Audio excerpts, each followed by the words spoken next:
I'd say the most aspirational piece of careers advice I don't think it was meant to be careers advice. It was at a parents' evening where I was with my parents back in the 1980s at a very academic, all-girls hothouse school. And my parents and I were told that I would never be a high flyer because I wasn't one of the most brilliant at school and probably didn't really like school very much.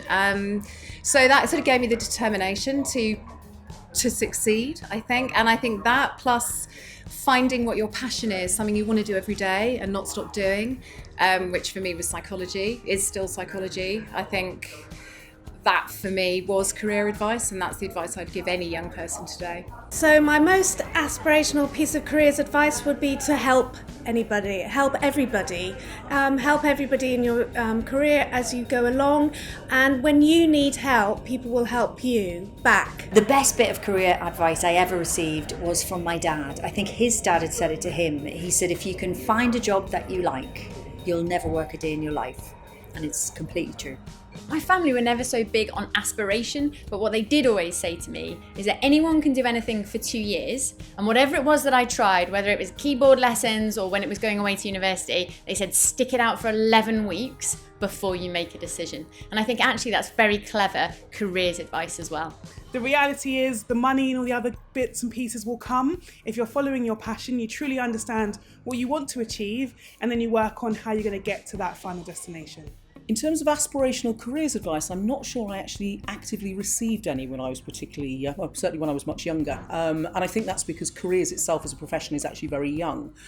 But one of the things that I am is a quote collector. And there was a quote that's always stuck with me.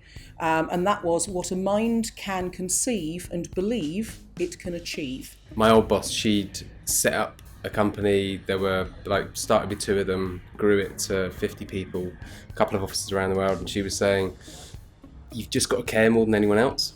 So it really came in my 20s. I didn't particularly get any good careers advice when I was a teenager, but it was the man who's now my brother-in-law. He said you have to be very careful when thinking about your work or your career, because if you find yourself in a job where during the week all you're doing is longing for your weekends, really you're just wishing your life away. And the challenge then is to find a job that you really love and you enjoy going to work every day. So the best career advice I received was that if I didn't become a doctor or a lawyer or an accountant, then I would fail in life. So I went out and actually decided my own path, and that was to become to work on my own in an entrepreneurial role. Do what you enjoy doing, and the rest will follow. This is almost the idea that whether there's a certain subject that you enjoy doing, studying at university, or a certain side hobby you enjoy doing as well, just pursuing whatever you enjoy doing with a lot of vigor and passion, and the rest will essentially follow in career paths. The most aspirational piece of advice I've ever received is it's going to be all right in the end. And if it's not all right, then it's not the end.